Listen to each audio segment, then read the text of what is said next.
Hey, just before we start this review, I wanted to let you know that this is my first Mass Effect game.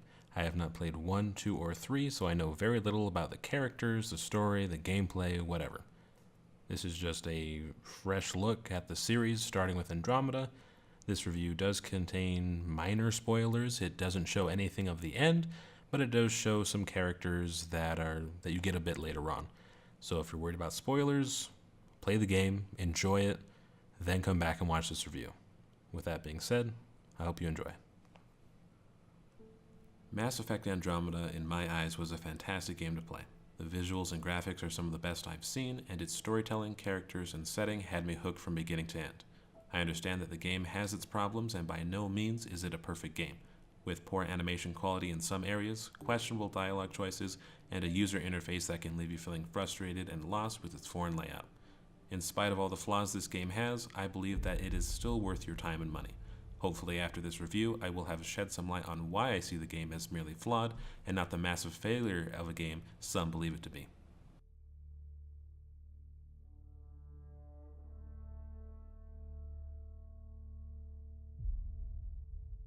As with a lot of RPGs, the story waits for you.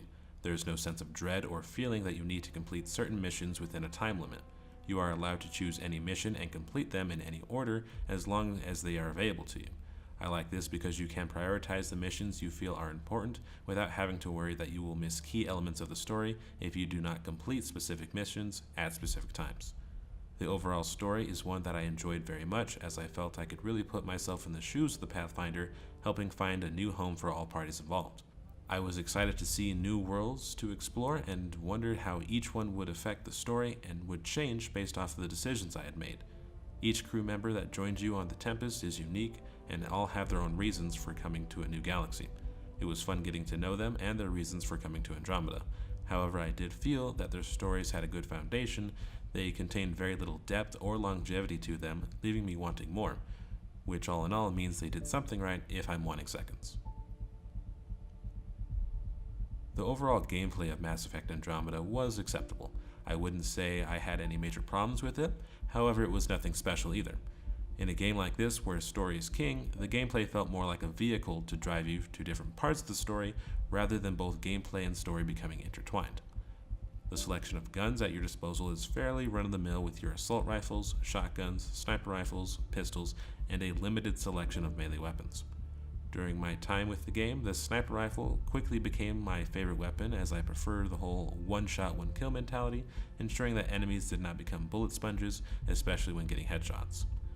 I appreciate the attempt at trying to make each weapon feel unique with the mod and augment system, though I found that I would simply go for any mod that had the biggest damage stat bonus and any augment that would allow for additional mods or damage. The biggest problem I had with the augment system is that any augment that changed the projectile type of the weapon made it feel as though it stripped all the damage from it as well. If I had to guess, the augment system is supposed to increase the amount of damage you deal towards armor or shields instead of just changing how the weapon fires. It would have been nice if the crafting system was more in-depth and provided more info on what each stat does. Again, a good foundation that leaves me wanting more in terms of polish and the amount of content. As you level up through the game, you will acquire skill points that can be used to gain or improve a list of abilities ranging from a hand-mounted flamethrower, automated turrets, barriers, or biotic powers that complement your main playstyle very nicely. You are not limited to any one skill tree and have the option to mix and match any of the abilities in the 3 skill slots you are allowed. I found these abilities very situational and would have liked a few more skill slots to really change up how I play. You are given plenty of tools without a big enough tool belt to be able to use them all without constantly going in and out of menus. My feelings on the abilities extends to the class profiles, as the only reason I changed profiles was the 3 different dash effects throughout each class. The game never encourages you to change profiles, nor are you required to. Once you find your preferred profile, you tend to stick with it. However, I appreciate the many options you have to select from, allowing you to change up how you play, either in the same game, New Game Plus, or a totally different playthrough. My first round through the game was on normal difficulty, and after a few deaths at the beginning, I never had any issues for the rest of the game. Normal difficulty still provided somewhat of a challenge in that I couldn't just be out in the open and had to get headshots with the sniper rifle for one-shot kills. Bosses felt good to take down without having to spend too long filling them with bullets until they finally fell over, ultimately keeping me engaged throughout. A good chunk of time with Mass Effect Andromeda will be spent driving around in the Nomad going from mission to mission when you don't have a close enough fast travel point or if you're exploring for resources. The Nomad felt good to drive, and even better when I could shimmy myself up and over a mountain instead of going around it. The sense of speed you get while boosting down a hill feels great, and jump jets help you keep your momentum by skipping over obstacles. I wish there was more in terms of upgrades for the Nomad, as the boost, jump, and max speed upgrades are the only ones I felt useful, as any bonuses to shields or health didn't matter because you would either drive past any combat or step out of the vehicle as soon as you entered combat to fight on foot.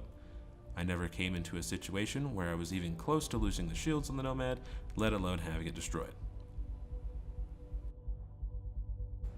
Movement in Andromeda was a mixed bag for me, as starting off going from planet to planet felt really cool with the animations in between each one. That is until you have to experience them every time you want to go to a different planet or system, which you will be doing often. This consists of leaving the planet you are on, going to the full galaxy map, selecting the area of the map that you want to go, then selecting the planet that's in the section, and finally landing on the planet with animations between all of them. If the animations were more varied or skippable, they wouldn't bog down the game nearly as much as they do. In a game about exploration, it makes you not want to explore just because you know that every time you want to, you'll have to sit through the same animations over and over. Are they really nice to look at? Sure, but you get tired of them quickly, and it's something that needs to be addressed. On foot, however, movement is just fine, other than getting stuck on small pieces of terrain from time to time. You are able to use your jump jets and dashes almost infinitely, and you'll find yourself trying to use them on the Nexus where you can't, as it quickly becomes a habit to jump and dash around while on foot. When I first started playing, I was worried that there would be a lack of content and that the game would be too short. I am happy to report, at least for me, that there was more than enough to do, with my first playthrough on normal difficulty taking 60 hours to complete and only having done 80% of the content available. Is it main story missions that are imperative to the plot? No. But is the option there? Yes. I feel I would have completed more of the game on my first playthrough if the quest tracking and menus weren't in the state that they're in. You can only track one quest at a time, and the quest log is a mess to get through, as most side missions are not organized to the world that they pertain to, but are just in a separate side mission log. So if you are like me and want to gather every quest and hand them in all at once, you are going to have a hard time searching for the side missions that are only for the world that you are currently on. With having to watch animations for coming and going, you are not going to want to fast travel between worlds just to complete one side mission, then have to watch the animations again to get to the next one. The menus in general could have used a lot of work, as there's a lot of wasted screen space that could have been used and taken advantage of, rather than having completely separate menus for related uses. The research and development menus could have been on the same screen instead of having to go out of one and into another, and why am I having to slide between Milky Way, Helios, and Remnant when all three could have been displayed at the same time? Would I consider this a major issue? No, as after enough use it quickly becomes familiar and it's only a minor annoyance. The glyph puzzles were a cool idea at first, but like with the animations, quickly became an annoyance due to how many there are and how you have to do them in order to progress. Luckily, these puzzles can be skipped with a limited decoder item that can be purchased or simply found at lesser Remnant sites. The biggest problem that most people seem to have with the game is the poor animation quality of characters, faces, and just some unnatural looking ones like Director Addison. Overall, I didn't really notice much of a problem with the animations other than a few weird faces and characters sliding around or sliding back into place after a cutscene. The biggest problem I had was around the end of the game during a cutscene where my character had clipped through another character, which did kind of ruin the moment, but I laughed it off and moved on as I did with most errors I encountered. During my time with the game, I only came across 2 bugs that required the game to be reset. However, the game autosaves frequently enough that I did not have to replay entire sections of the game. Something I think that could be worked on is initiating conversations with different characters. The person you are trying to speak with will turn if not facing you, which leads to some fairly janky looking transitions, which could be a lot smoother. I also think that some additional dialogue could be put in place after certain lines are said. For example, after flirting with Peebee and choosing to leave, Ryder will just state the generic line he always gives once the conversation has ended. Around long enough for that. I like it when you flirt. I wouldn't want you to stop. Have I flirted with you? Don't worry, Ryder. I'm relentless. It relaxes me. Thanks for chatting. We'll talk again later. You know it. That being said, some lines of dialogue are best kept in for their comedic value. All right, what happened? To who? To whom? And your goddamn father. Sorry, my face is tired from dealing with... All in all, this was a great experience, and the game was exactly what it needed to be as far as the foundation is concerned. If it didn't have the animation problems and glitches, it would have been even better. Right now, I've already started my second playthrough, and I'm excited to see more updates, DLC, and hopefully Andromeda 2 sometime in the future where all the problems will be smoothed out, and we'll get a much better story with a lot more depth, considering this was an origin story of the Andromeda Galaxy.